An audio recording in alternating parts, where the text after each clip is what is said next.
Ika pa sa isang report, binabanggit niya dito, in the first quarter, the National Immigration Authorities check 65.065 million departures, including 32.351 million for mainland residents, 29.488 million for residents of Hong Kong, Macau, and Taiwan, and 3.226 million for foreigners. Grabe mga utol. Siyempre no wonder, no? Hindi mo na ipagtataka kung bakit gustong lumayas ng mga Chinese people sa bansa na yan. Unang-una na yung banta ng gera. Yun, sigurado, isa yon sa mga numero unong dahilan. At pangalawa, siyempre yung kahirapan. Okay, yung kawalan ng trabaho, di ba? Looking for greener pasture, no? Yung mga farmers, mga utol. Pero hinanap ko yung mas migration na yan. So, ang ganda lang kasi nakikita buti na lang nakita sa yung araw, no? Yung mga figures na yon, no? Kasi hindi ko makita mga utol. Ito yung mula sa The Guardian, no? Ito yung, sabi niya, nakalagay, this article is more than 1 month old. China barring thousands of citizens and foreigners from leaving the country. Mga karunungan, kaalaman, teorya, kasaysayan, hiwaga, at mga bagong tuklas. Alamin natin. Totoo nga ba ito mga utol na merong massive migration sa China? Yung mga Chinese people ay gusto nang lumisan ng bansang China, ngunit pinipigilan ito ng Chinese government, partikular ni President Xi Jinping. Yan ang ating aalamin. Totoo nga ba? Pinakamalaking migration sa China. Ayaw paalisin ni Xi ang mga Chinese. Tinatrap sa loob ng bansa. Ito yung mula sa iyong araw. Pakisubscribe yan. Pakilike na rin yung video. Tapos mamaya, i-check natin kung totoo nga bang may mas migration na nangyayari sa China. Okay, game na. Sa pagkakataong ito, ating pag-uusapan mga kaibigan kung bakit milyong-milyong mga tao, specifically mga Chinese citizen na umaalis sa bansang China. At bakit nga ba sa first quarter pa lang ay 65 million na mga Chinese ang umalis sa China, na nangangamba ang gobyerno ng China dahil tila baga ayon ng mga Chinese ang patakaran at sistema ng gobyerno ng bansang China. Pwede naman talaga, no? At ang China ang isa sa may pinakamalaking immigrant na nangingibang bansa para lang lumayo sa bansang China. Atin itong pag-usapan, mga kaibigan. Sa iyong araw.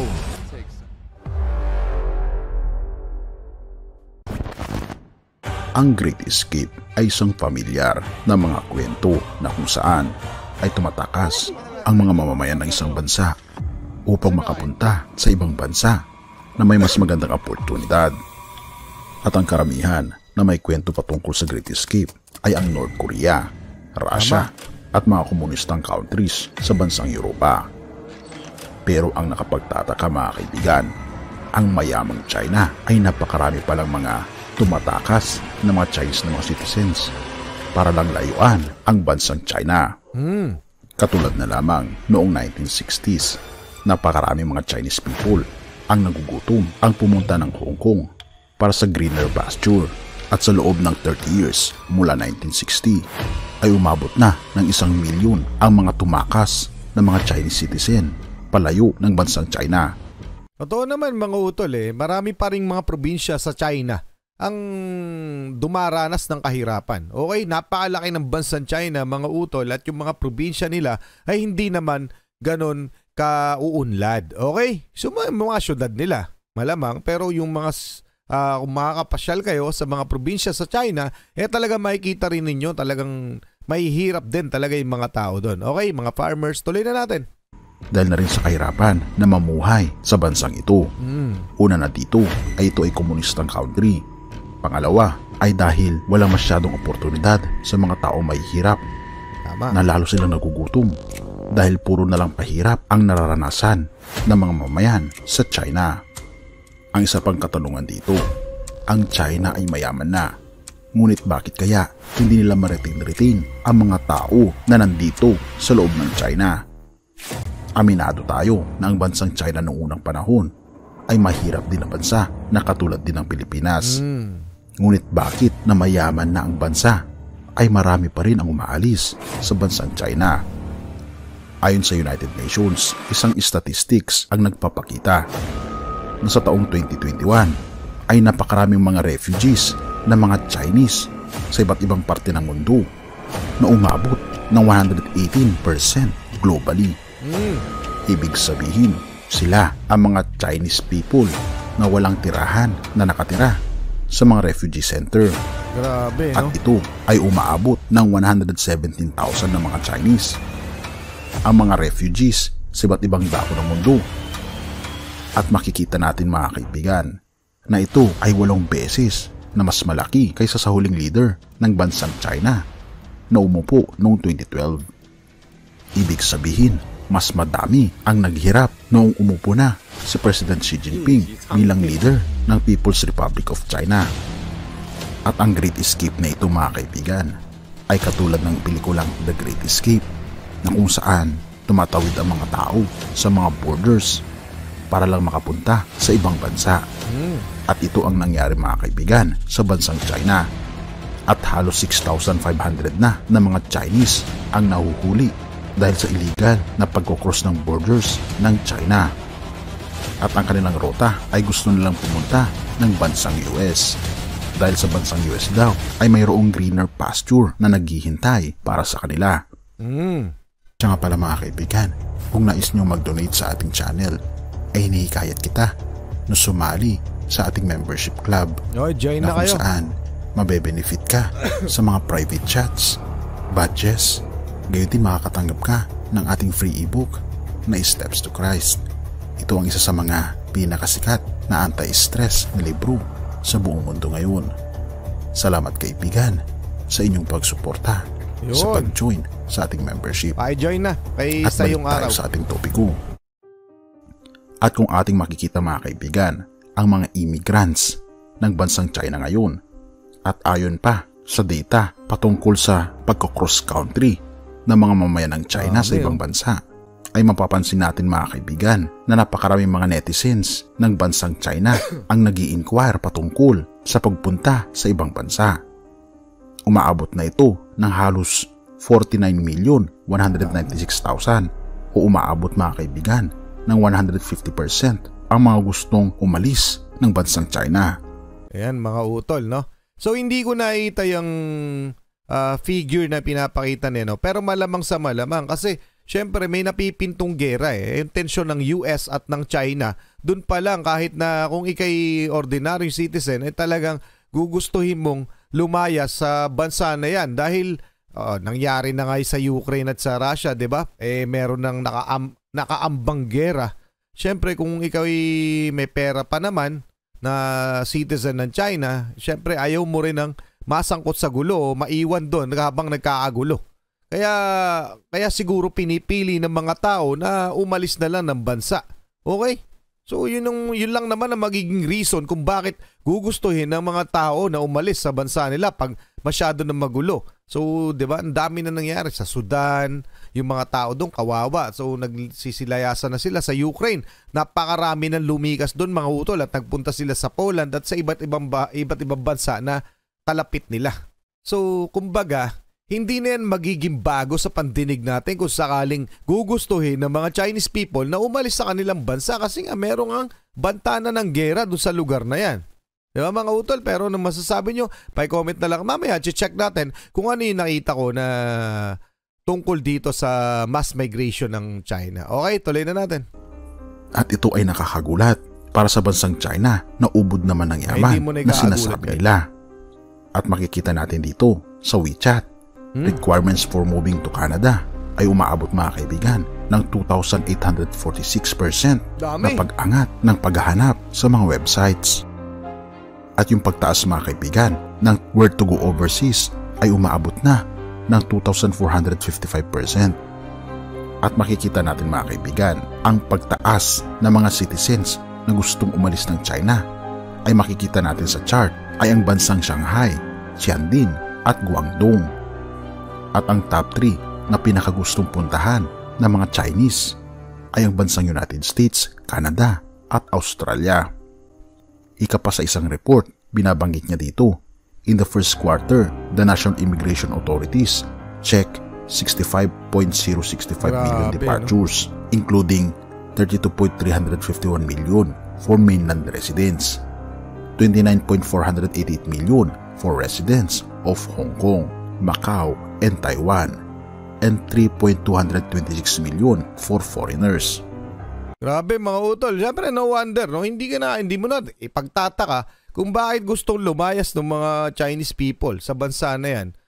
Unang-una na yung banta ng gera. Yun, sigurado, isa yon sa mga numero unong dahilan. At pangalawa, syempre yung kahirapan. Okay, yung kawalan ng trabaho, di ba? Looking for greener pasture, no? Yung mga farmers, mga utol. Pero hinanap ko yung mas migration na yan. So, ang ganda lang kasi buti na lang nakita ni sa yung araw, no? Yung mga figures na yon, no? Kasi hindi ko makita mga utol. Ito yung mula sa The Guardian, no? Ito yung, sabi niya, nakalagay, this article is more than 1 month old. China barring thousands of citizens and foreigners from leaving the country. So, ano nga ba nangyari dyan? Bakit binaban o binabar? Okay, China is increasingly barring people, including foreign executives, from leaving the country according to a report and research. Scores of Chinese nationals and foreigners have been ensnared by exit bans. Bakit kaya? According to the report from the right group, Safeguard Defenders, whereas the Reuters analysis has found an apparent surge in court cases involving such bans in recent years. So bakit? So eto na mga utol. Siyempre, nung COVID-19, okay, ban nga talaga lumabas ng bansa ang mga bawat citizen, okay? Considering, no? Siyempre, COVID, para hindi lumawak pa, no? Pero ito, since Xi Jinping took power in 2012, China has expanded the legal landscape for exit bans and increasingly used them, sometimes outside legal justification. So, minsan wala nang, kumbaga, hindi na ma-justify yung bakit binaban sa pag-alis ng bansa yung mga tao. So parang maganon. The group estimates tens of thousands of Chinese citizens are banned from leaving at any one time. So okay, bakit kaya? It also cites a 2022 academic paper that found 128 cases of foreign being exit banned between 1995 and 2019, including 29 Americans and 44 Canadians. Focus on exit bans comes as China-US tension have risen over trade and security disputes, and contrast with China's message that is opening up overseas and travel after the isolation of its COVID curbs. Parang no? Palagay ko mga utol, yung mga kaso na yon na pagbaban, may mga kaso na kinakaharap doon sa bansa na yon o under investigation yung mga partikular na mga taong binaban. So, totoo nga ba itong ayaw paalisin ni Xi Jinping ang mga Chinese? So, wala po akong idea. Hindi ko po makita sa internet itong mga datos na ipinapakita sa atin ni sa yung araw. Okay? Pero hindi ko po pwedeng i-deny na posibleng nangyayari ito. O, pwede rin naman pong hindi nangyayari, pero gaya ng sabi ko, ni-research ko yung mga datos, hindi ko makita. Okay, pero may mga pinakita si Xi Jinping na mga reports na nagsasabing totoo itong migration na ito ng China. Okay? So, kailangan ko ang inyong komento. Pa-comment na lang mga utol. Tuloy na natin. Ngunit hindi pa naman nakikita mga kaibigan kung itong 65 million na mga umaalis sa bansang China ay mga turista ba o mga citizen ng China. So ayan, malinaw Ngunit ganun pa man, napakalaki mga kaibigan na pag-angat ito sa mga estatistika na ating nakikita sa bansang China. At ang numerong ito ay nagbigay takot sa ibang mga citizens sa bansang China. Tama, pwede mag-cause Ika pa ng isang citizen ng China. Sabi pa niya dito, suddenly, 65 million people are leaving China. Why? Teka lang mga utol, ito pa, isa pa, hinahanap ko to. No? Ang nilagay ko, is there a mass migration in China? So, migration in China, history na to. So, may mass migration in China every Chinese New Year, no? Yung Chunyun na tinatawag, no? Chunyun refers to the period of 40 days of travel period when the world's largest annual migration takes place in China as millions of Chinese people travel back to their homes to celebrate the Lunar New Year or Spring Festival. This is the time for epic family reunions in China. Pero ang internal migration sa China ay typical o ordinaryo mga utol. So lumilipat-lipat ng lugar ang mga Chinese people para maghanap ng kabuhayan. So normal yun sa kanila yung internal migration. Pero itong migration papunta sa ibang bansa, yun po yung inaalam natin. So wala nga po ako makitang datos pero may mga pinakita sa yung araw agaya ng report nung para mga Chinese, no? So yun. So malamang posible ito. So hindi ko po dinidinayan, hindi ko po inukumpirma. Tuloy na natin. Is there something big going on? 65 million people, ika pa niya mga kaibigan, na siya'y nagtataka kung bakit 65 million na mga tao ang umaalis sa bansang China. Grabe nga naman yan. You should know and understand how huge that number is. Tama. Ika pa ng isang citizen. Parang It's as 60-70% many na yun as the ng combined populasyon population natin. No? of Beijing, Shanghai, and Guangzhou. Kaya kung ating mapapansin, ang tatlong malalaking mga syudad na ito ay tilabaga nawalan ng tao dahil sa laki ng mga immigrants na umaalis sa bansang China. 65 million people is just for the first quarter, 3 months. Tama. So why such a high number? Ito pa ang tanong ng isang citizen. Kung ating mapapansin mga kaibigan, ang increase ng mga immigrants sa bansang China noong 2022 ay umaabot ng 0.79% increase mula 2021. At hanggang ngayon hindi pa rin nagbabago ang percentage ng increase na ito hanggang sa taong kasalukuyan. Ibig sabihin, hindi pa bumababa ang percentage ng mga nagmamigrate na mga Chinese people sa ibang mga bansa. At ang isa sa mga rason kung bakit ito nangyayari ay karamihan kasi ay walang bilib sa leadership ni President Xi Jinping. Isa pa yan. Dahil pinapalakas lang ni Xi Jinping ang kanyang sandatahang lakas.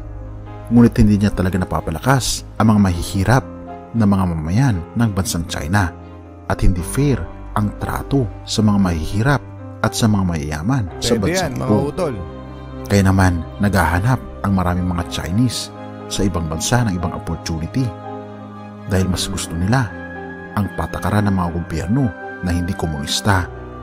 Dahil totoo nga namang napakahirap mamuhay mga kaibigan sa isang bansang komunista na wala kang kalayaan sa kung ano ang nais mong gawin.